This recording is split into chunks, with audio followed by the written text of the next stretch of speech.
Next one is section formula. तो section फॉर्मूले की अगर हम लोग बात करें तो आपको अच्छे से पता होना चाहिए, बहुत ही आसान फॉर्मूला, कोई डिफिकल्ट नहीं है। मान लीजिए ये आपके पास ए पॉइंट है और ए के कोऑर्डिनेट से आपके पास x1 एंड y1, ठीक है, और ये वाला आपके पास एक बी कोऑर्डिनेट है और बी के जो बी पॉइंट और बी के जो कोऑर्डिनेट्स है वो क्या है, x2 और y2। मान लीजिए इस ए बी लाइन को कोई एक पॉइंट है आपके पास C, उसके कोऑर्डिनेट नहीं पता तो हम लोगों ने ले लिया x, y। ये जो C पॉइंट है ना, ये इस ए बी पॉइंट को, ये जो C पॉइंट है ये इस ए बी लाइन को m1 रेशियो m2 में क्या कर रहा है, डिवाइड कर रहा है। ये जो C पॉइंट है इस ए बी लाइन को m1 रेशियो m2 में इसको क्या कर रहा है, डिवाइड कर रहा है। और हम चाहते हैं कि ये जो C के जो पॉइंट्स है इनको हम लोग फाइंड करना। तो बहुत ही आसान है, कल फॉर्मूला आप लोगों को लिखवा दिया था मैंने, x equal to m1 x2, x equal to m1 x2 plus m2 x1 upon में क्या आएगा बेटा, m1 प्लस m2। याद होना चाहिए x equal to m1 x2 plus m2 x1 upon m1 plus m2। और y इक्वल टू क्या बेटा, m1 y2, y equal to क्या बनेगा, m1 y2 plus m2 y1 और अपॉन में क्या आ जाएगा बेटा, m1 प्लस m2। क्लियर।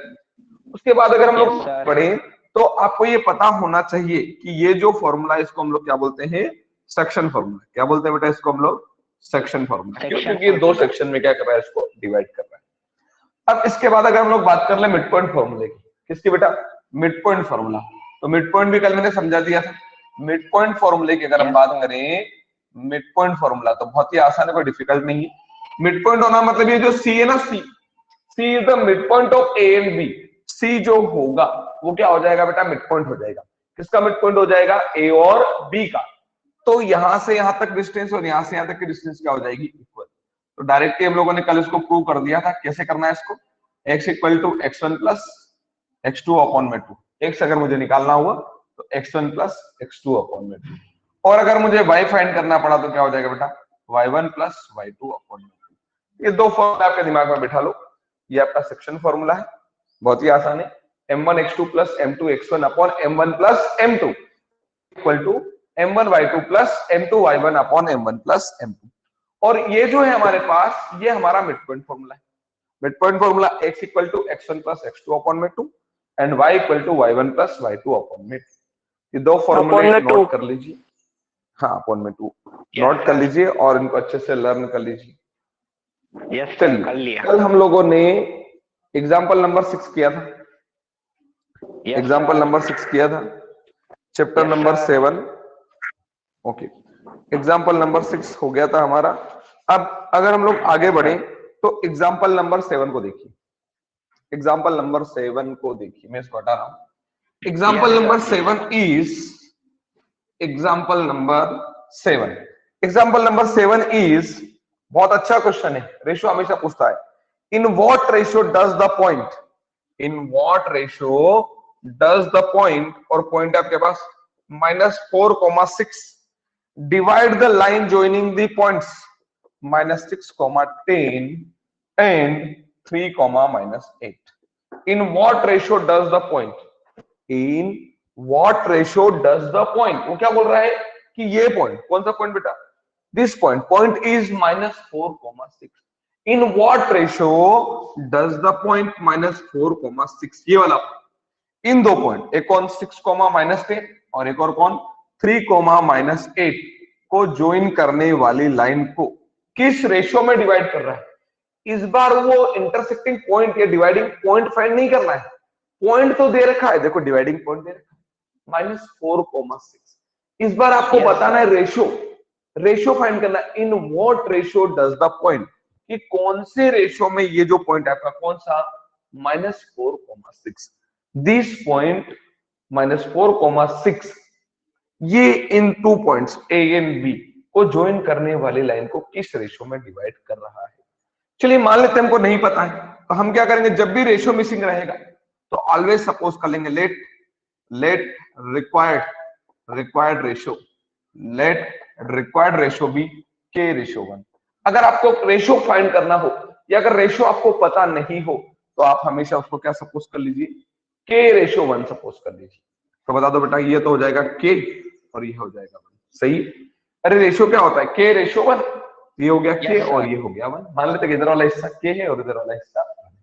तो बता दो बेटा ए वाला कोऑर्डिनेट क्या बन जाएगा आपका x1 और y1। चलो के क्या Yes, बन sir. जाएगा आपका m1 और 1 क्या बन जाएगा आपके पास m2। यहाँ का कोऑर्डिनेट क्या बनेगा x और y, और ये कोऑर्डिनेट क्या हो जाएंगे बेटा x2 और y2। कोई कंफ्यूजन है क्या? देखो फिर से देख लो, a वाला x1 y1, b वाला x2 y2, dividing point xy और रेशियो m1 और m2। क्या क्लियर है? इतना क्लियर है? Yes, तो sir. अगर अब हम लोग बात करें x, तो x क्या बनेगा बेटा, x का फॉर्मूला याद है क्या, सेक्शन फॉर्मूला याद है, x equal to Yes, sir.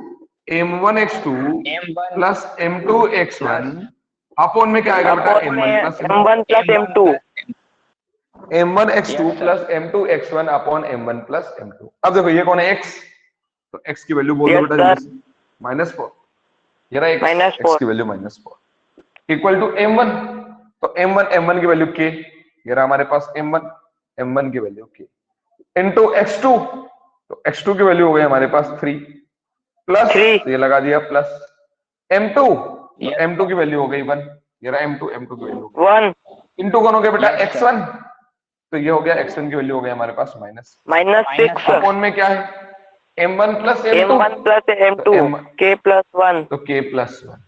कोई कंफ्यूजन? No, sir. No. अब sir. ये जो k प्लस 1 है, ये जो k प्लस 1 है, ये डिवाइड में क्रॉस इनटू करोगे तो क्या आ जाएगा बेटा -4 इंटू k प्लस 1।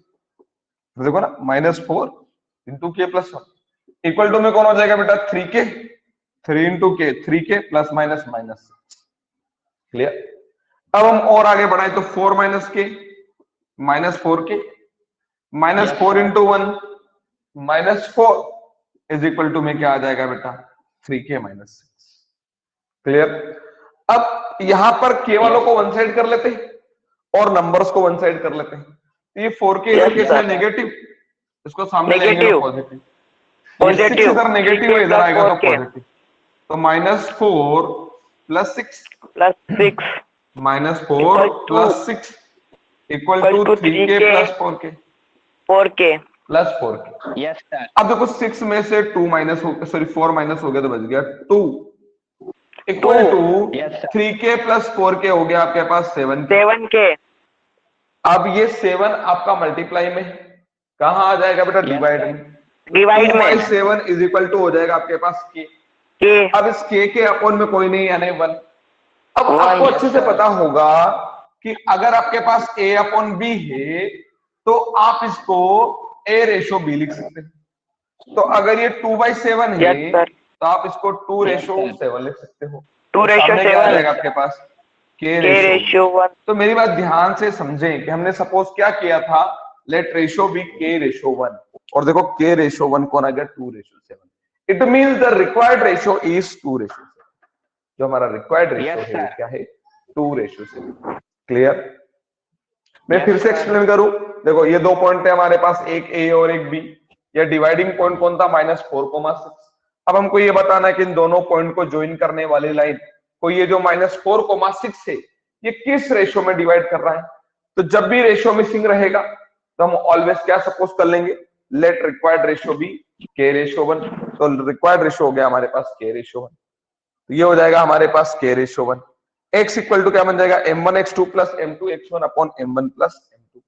तो m1 हो गया हमारे पास k, x2 हो गया हमारे पास 3 प्लस m2 हो गया हमारे पास 1। क्लियर है क्या?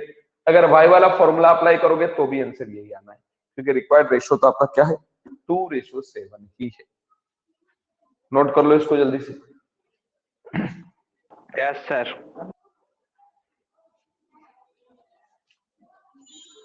हो गया बेटा सभी का note? Yes, sir. Okay, so now example number 8। Example number 8 की बात करते हैं, इसको हटा देते हैं। एग्जांपल नंबर 8 बहुत अच्छा क्वेश्चन है, उसको ऑब्जेक्टिव टाइप में बिल्कुल 2 से 3 क्वेश्चन बनाकर आपसे पूछा जा सकता है। तो एग्जांपल नंबर 8 को आप बहुत अच्छे से समझें। एग्जांपल नंबर 8 की अगर हम लोग बात करें तो एग्जांपल नंबर 8 क्या बोल रहा है, find the coordinate of the points of trisection of the line segment joining the points. ये इन दो पॉइंट को ज्वाइन करने वाली लाइन, एक पॉइंट कौन सा बेटा 2 comma minus 2 and another one is minus 7 comma 4. Yes, in sir. दो पॉइंट्स को ज्वाइन करने वाली लाइन, इन दो पॉइंट्स को ज्वाइन करने वाली लाइन और ट्राइसेक्ट का मतलब होता है 3 इक्वल पार्ट्स में ब्रेक करना। ट्राइसेक्ट का क्या मीनिंग होगा? 3 इक्वल पार्ट्स में उसको ब्रेक करना। तो ये मान लेते हैं ए पॉइंट है और ये हमारे पास बी पॉइंट है। वो बोल रहा है उन पॉइंट्स के कोऑर्डिनेट बताओ जो उसको 3 इक्वल पार्ट्स में ब्रेक कर रहे हैं। तो मान लेते हैं कि एक पॉइंट हमारे पास सी हो गया और अनदर पॉइंट हमारे पास बी हो गया। तो जितना ये हिस्सा और ये हिस्सा तीनों क्या होंगे? इक्वल। ट्राइसेक्ट 1 2 और 3 पार्ट में ब्रेक करना। तो ये मुझे सी और मुझे डी दोनों के कोऑर्डिनेट्स को क्या करना है? फाइंड करना है। चलो आपको ये तो पता होगा ए वाला तो आपका x1 और y1 ही होगा। आपको ये भी पता है कि बी वाला आपके लिए x2 और y2 ही होगा। सी के कोऑर्डिनेट्स नहीं पता है तो हम लोग x, y ले लेते हैं। डी के कोऑर्डिनेट्स नहीं पता है तो हम लोग उनको x डैश y डैश ले लेते हैं। क्या इतना क्लियर? क्या इतना क्लियर है? Yes, sir. अब समझना। अब अगर सी के लिए मैं बात करूं, समझना बेटा, since C divides A B, ये रहा C divides A B in the ratio of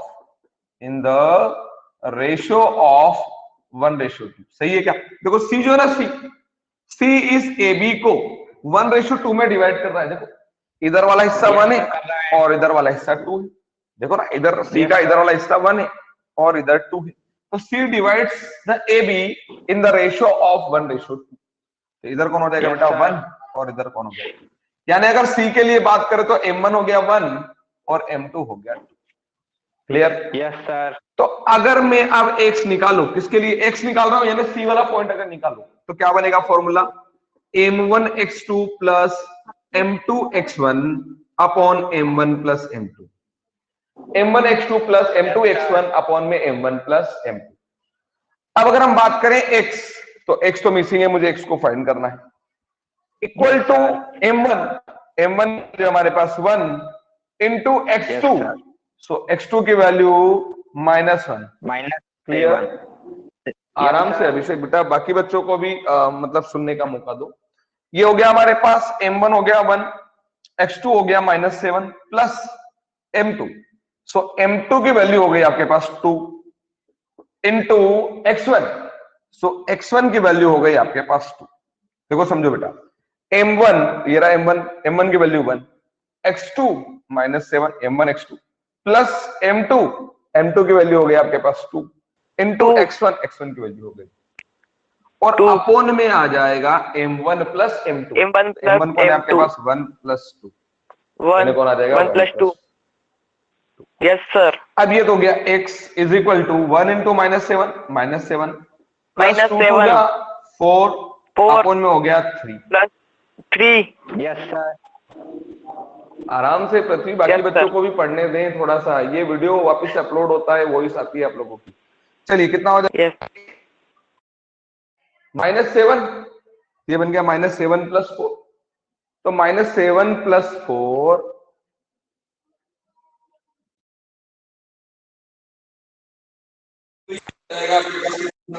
-3 upon में आ जाएगा। तो 3 से 3 क्या हो जाएगा? कैंसिल। तो x की वैल्यू आ गई आपके पास।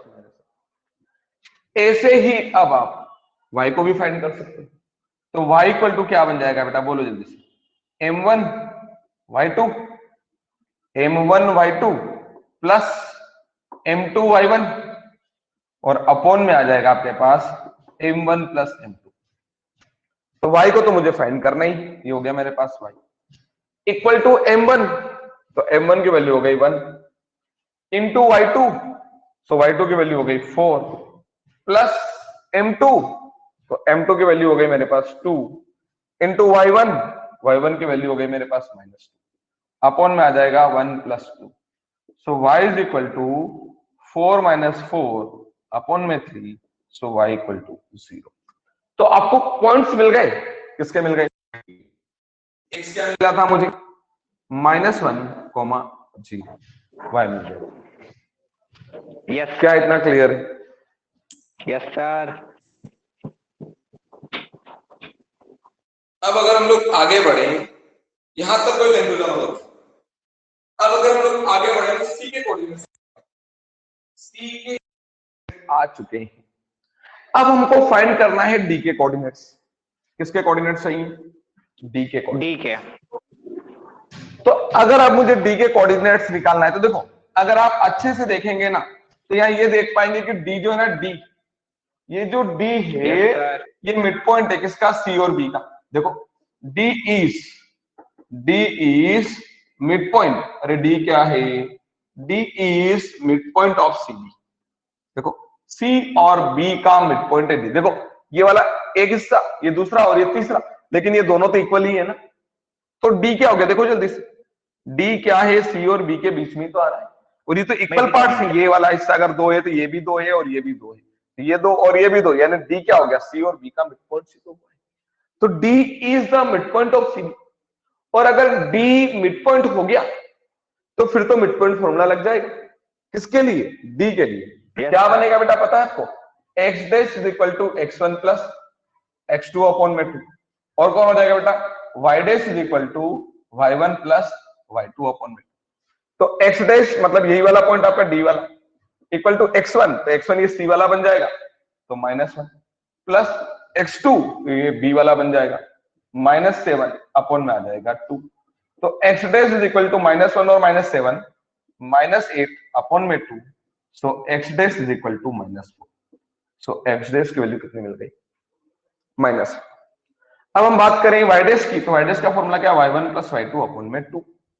तो देखो बेटा y डैश को फाइंड करना है तो y1 कौन हो जाएगा आपके पास? 0 प्लस y2 कौन हो गया आपके पास? 4 अपॉन में 2। So y dash is equal to 4 upon में 2, यानी कितना आ जाएगा? 2। यानी डी के जो कोऑर्डिनेट्स आए हैं वो मिल चुके हैं आपको। कितना बेटा?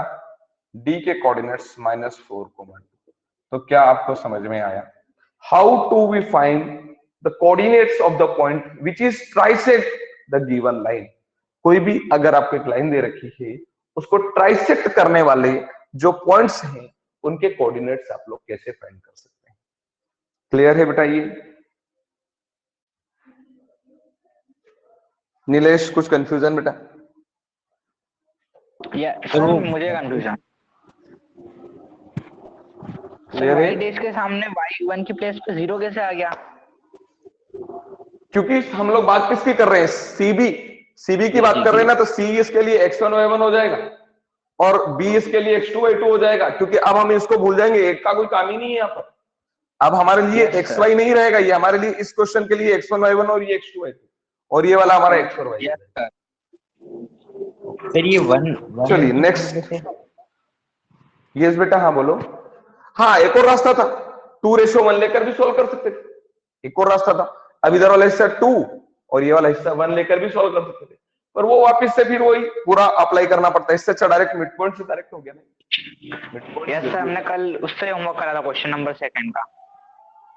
हो गया ये complete?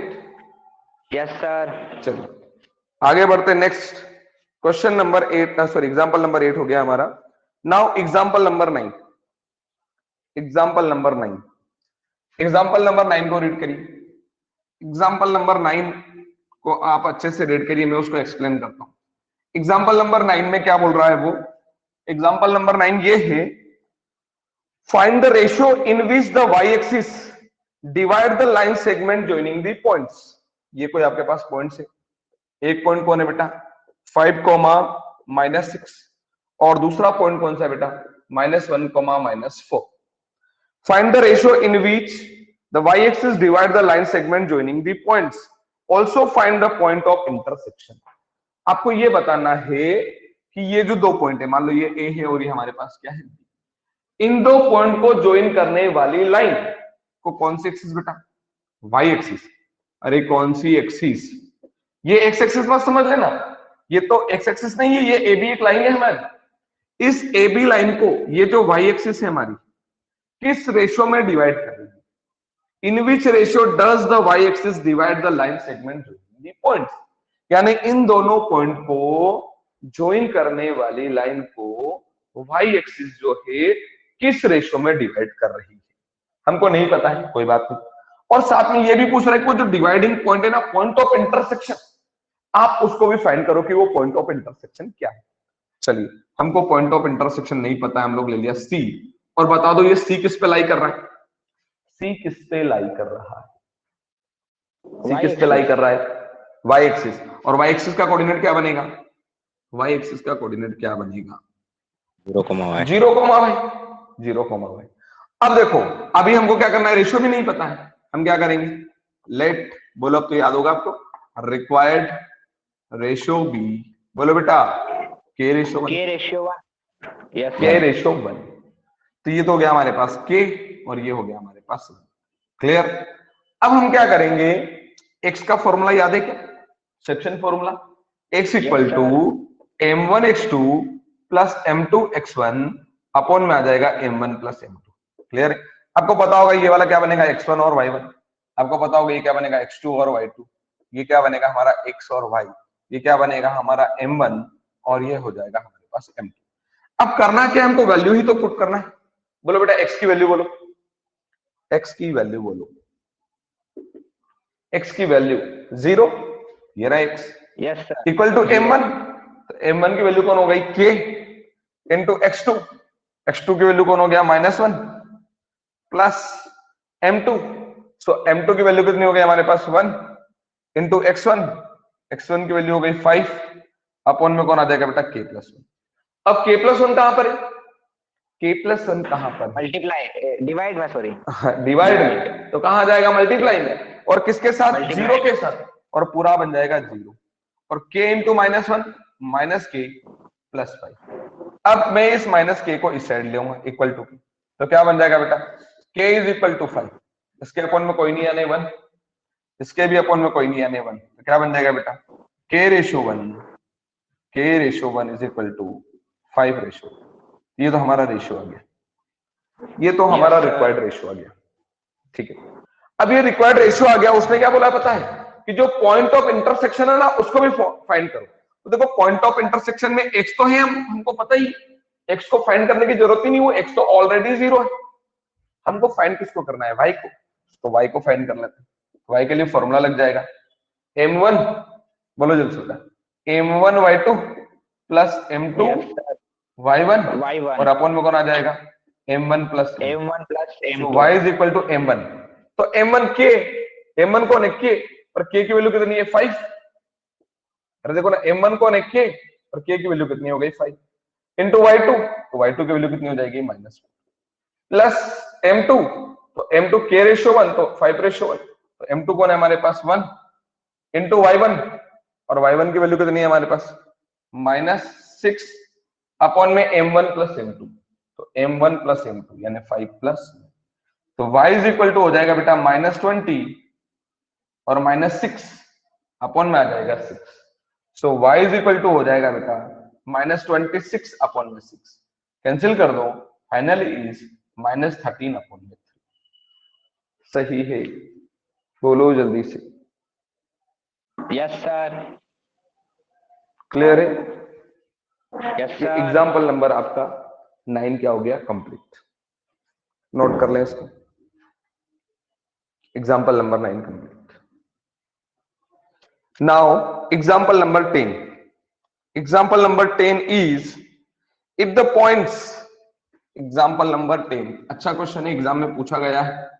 Example number 10, example number 10 को वॉच करिए बेटा, क्या दे रखा है, इफ द पॉइंट्स ए दे रखा है आप लोगों को 6,1, बी दे रखा है आपको 8,2, सी दे रखा है आपको 9,4 एंड डी दे रखा है आपको p,3।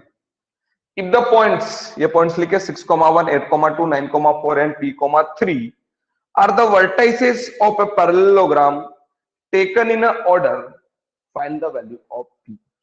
वो ये बोल रहा है कि अगर ये जो 4 पॉइंट्स दे रखे हैं, ये चारों के चारों जो पॉइंट्स हैं ये वर्टेक्स हो जाए किसके, पैरेललोग्राम के, और लेना भी इनको एक ही ऑर्डर में, लेना भी इनको एक ही ऑर्डर में है। ये कौन हो जाएगा ए के कोऑर्डिनेट 6,1, दूसरा कौन हो जाएगा B coordinate is 8,2।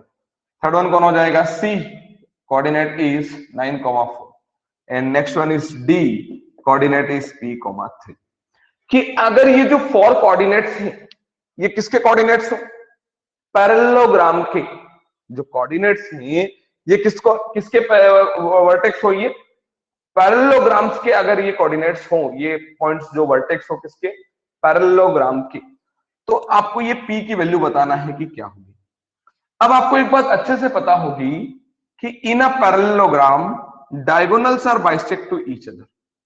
In a parallelogram diagonals are bisect to each other, यानी डायगोनल्स जो है ना ये एक दूसरे को बाइसेक्ट करते हैं, यानी 2 इक्वल पार्ट्स में ब्रेक करते हैं। तो मान लेते हैं कि ये वाला पॉइंट हमारा E हो गया और कोऑर्डिनेट्स नहीं पता है तो हम लोग ले लेते हैं इसके x, y। तो पता ये जो E है ना बेटा, E, ये जो E है ये E पॉइंट जो है ना AC का मिड पॉइंट है। देखो क्योंकि डायगोनल्स क्या कर रहे हैं? बाइसेक्ट कर रहे हैं। ये E पॉइंट AC का भी मिड पॉइंट है और ये जो E पॉइंट है ना ये BD का भी मिड पॉइंट है। क्लियर है क्या? अरे बोलो जल्दी से, ये E पॉइंट है ये AC का मिड पॉइंट है कि नहीं? क्यों? क्योंकि diagonals are bisect to each other और यही E पॉइंट जो है ना इस BD का भी मिड पॉइंट है। तो अगर मैं यहां पर बात करूं फोर डायगोनल AC के लिए, तो क्या ऐसा नहीं होगा क्या बेटा? x equal to x1 plus x2 यानी 6 प्लस 9 अपॉन में 2, सही की गलत? अरे AC के लिए x क्या हो जाएगा? 6 प्लस 9 अपॉन में 2 और y ऐसा नहीं होगा क्या बेटा? 1 प्लस 4 अपॉन में 2। सो x मुझे मिल जाएगा कितना? 9 प्लस 6 यानी 15 अपॉन में 2 और y मुझे मिल जाएगा कितना? 5 अपॉन में 2। क्या सही की गलत? सही है। Yes, अरे डायगोनल AC के लिए। और अगर अब मैं बात कर दूं किसके लिए बेटा? फोर बोल दो जल्दी से, डायगोनल BD के लिए। अरे डायगोनल BD के लिए तो ये रहा BD। क्या आपको ऐसा नहीं लगता कि x equal to P plus 8 upon में 2 आएगा और y इक्वल टू, बोलो बेटा जल्दी से, 3 प्लस 2 अपॉन में 2 आएगा। तो देखो x, तो x की तो मैं वैल्यू निकाल चुका हूं। देखो x की वैल्यू पहले ही मेरे पास कितना है? बोलो बेटा 15 अपॉन में 2 और इक्वल टू में कौन आ जाएगा? P प्लस 8 अपॉन में 2 और इधर तो वही हो गया। देखो y इक्वल टू कौन आ जाएगा? 5 अपॉन में 2, तो y पहले भी 5 अपॉन 2 ही था, वो तो सेम आ गया। यहां पर x की जगह मेरे पास वैल्यू थी तो वैल्यू रख दी। 2 से 2 क्या हो गया? Cancel. 15 is equal to P plus 8, इसको इधर पहुंचा दो। 15 minus 8 is equal to P, so 7 is equal to P. So value of P is 7. क्या ये आपको समझ में आया कि कोई कंफ्यूजन? बोलो जल्दी से, कर पाएंगे आप लोग?